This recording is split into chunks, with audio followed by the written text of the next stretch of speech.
Welcome everyone to the MedSpa Accelerator podcast, brought to you by Everable Marketing, the go-to resource so you can get the latest hacks and best practices to market and grow a profitable medical aesthetics practice.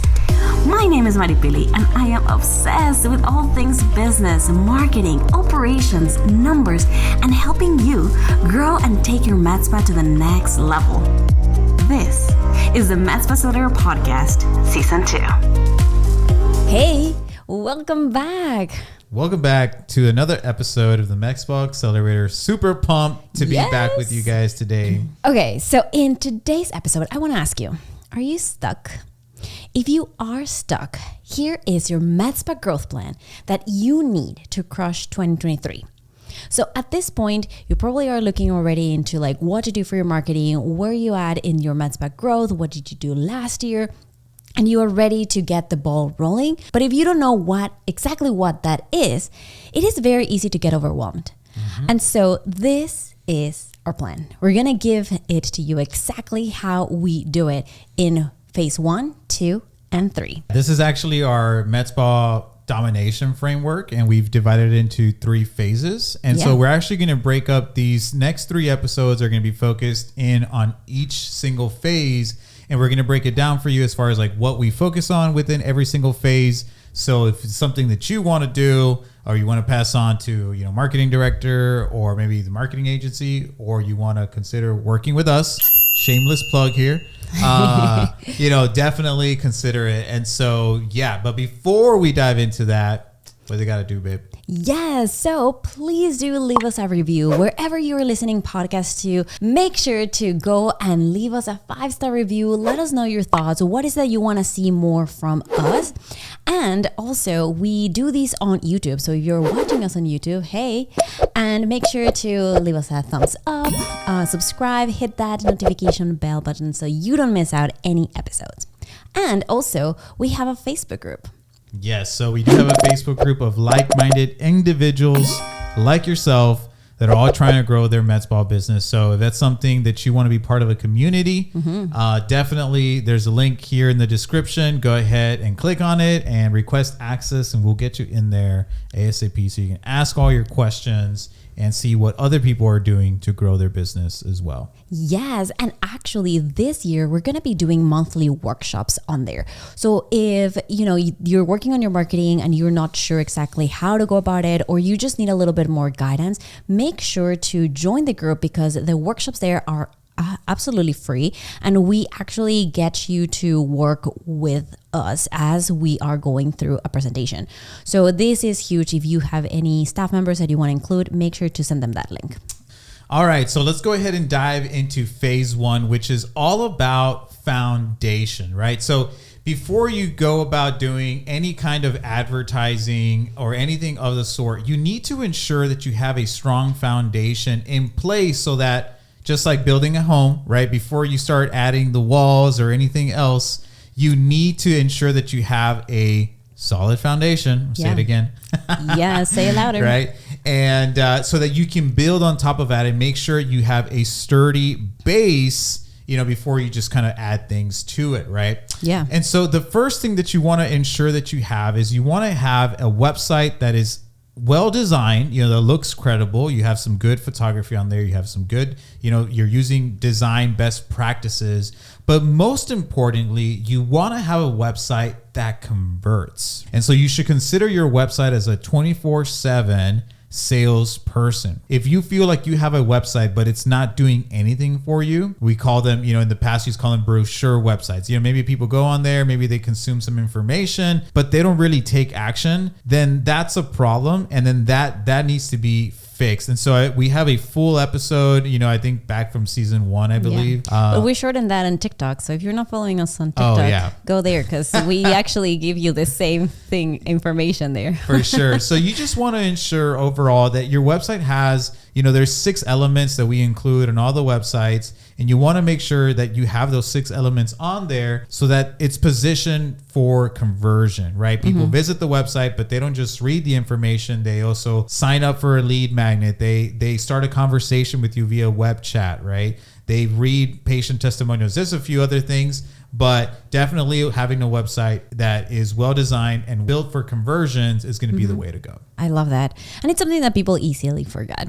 Okay, so the second thing to that is setting up your CRM and your marketing automation systems. And this is one of my favorites. I know there's a lot of softwares out there for every type of business, right? Now, we actually also have like a few videos on this, like what exactly you need inside your CRM, specifically for MedSpas that we've seen the most. But what you really want to make sure is to have a system where you can communicate and engage with your clients every step of the way, from that moment where they go into your website and they start their interaction to when they actually book an appointment, when they come in for that consultation, and then afterwards for that service, and then even more than that, reactivate them later. So you want to make sure that whatever system you use is friendly enough for you, your staff, but if it can also give you some more stats with when it comes to marketing and see it as a whole, then you're really gonna set yourself up for success. Yeah, having a CRM is number one. Like, we start working with people and we say, hey, well, can you send us your database, your list? And they're like, well, I don't really keep that, you know? And it's just like, what, man? Like, that is an asset, you know what I mean? Like, that is money. That list is money. And if you're not documenting, name, email, phone number, then you're really missing out on a big opportunity. And we're actually going to discuss that a little bit more in phase 2. Phase 2, and then some of it in phase 3 as well. So stay tuned. It's that important. So the next thing I would say is having a proactive SEO and Google Maps strategy. And so we essentially divide this up into 3 different things. Now, real quick on SEO, I previously mentioned it in one of the previous episodes, but I talked about that. A lot of the times, we kind of put SEO by the wayside, and we want to focus on acquisition, advertising. And mind you, yes, you should have that. But what we've kind of come across in the past is that a lot of people want to start advertising when, again, they don't have that solid foundation. So what happens is, like, you generate a lead through your advertising, and then they go search for you on Google to check you out, right? Because that's what everybody does. We stalk each other on social media and in the internet, right? I want to know who I'm going to go visit. Do they have testimonials? Do they have good reviews? What other services do they offer? I go to check your address. Yeah, exactly. Check the address, and I go on there, and then I can't even find the website. The website's out of date. I can't even find their address, or like their Google My Business listing is just super out of date. So don't ignore SEO, because we have to understand that people are just not consuming one thing of yours. They're consuming a multitude of things. So that's also your social media, your website. I think the big one is your local SEO, which ends up being optimizing your Google My Business listing, which is just very important. So basically what that is just like the Google Maps, right? If I go on there, especially for local businesses, Google Maps, I would probably say, is the most important one if you're a local business. And you want to make sure that you're ranking within that Google map. So we refer to it as Google's big 3. And so it's like, you want to make sure that you show up in the Google map, right? Second to that is that you want to make sure that you are also, this goes back down to advertising, but on Google ads. And then number 3 is organic ranking. And so we refer to that as the trifecta, right? Like if people see, again, going back to frequency in advertising, the more people see you, then the more they're going to recognize you. They're going to keep you top of mind, right? So if you can rank on all of those 3, elements on the search engine, you're winning. Yeah, you're winning. The likelihood that they'll choose you is a lot higher because they just continuously see you, right? So your local SEO is super important. Next one is just your on-site SEO. So that's just ensuring that your website is optimized. Again, having that foundation so that when you start doing number 3, which is your off-site SEO, which is basically you building out content and you putting that content out in the internet so that it brings traffic back to your website. And then Google then foresees that website as like, okay, this website is important and it should be ranking higher. And so let's rank it higher for these specific search terms. And so SEO, super important. If you're not currently doing something for SEO, I mentioned in the previous episodes, but we are doing free website and SEO audits. So if it's something that you want to learn more about, or you're not sure, if this company, whatever company you're working for, maybe is what exactly they're doing, because we hear that all the time. Yeah. Definitely, sign up for the free audit. It's free. It's no commitment or anything. And it's really good to kind of just at least have a view of what's going on in your business right now, just online presence wise. Yeah. So you can build on top of that. It's the beginning of the year. Part of it setting your goals and stuff is auditing everything that you're doing. How can it be better? So And then last but not least, also you want to focus on your online reviews and reputation. And so, I think this was already a thing, but I think that after 2020 and all of us relying mainly and solely on the internet, it just accelerated this part within us that now we go a little bit more in depth every time we go out to eat, to a place, for vacation, whatever that might be.